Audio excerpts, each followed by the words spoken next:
In this video, I will tell you how to speed up or slow down videos on Instagram Reels.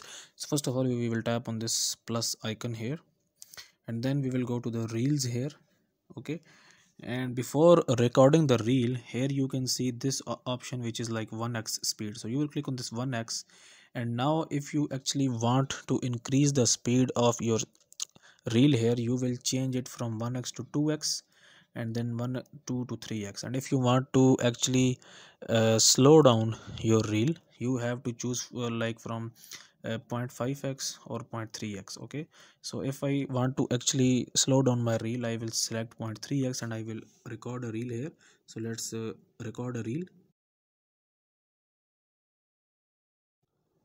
and let's play it.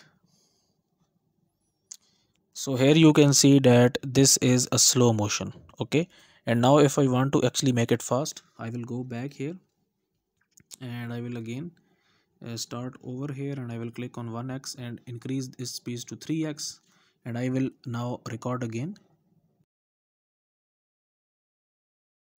and now we will check it. So now as you can see that the speed of the reel has increased. Okay, so that's how you can actually slow down or increase the speed of your reel on Instagram Reels. So guys, if you find this video useful, kindly like this video and subscribe to my channel, and I will see you in the next video.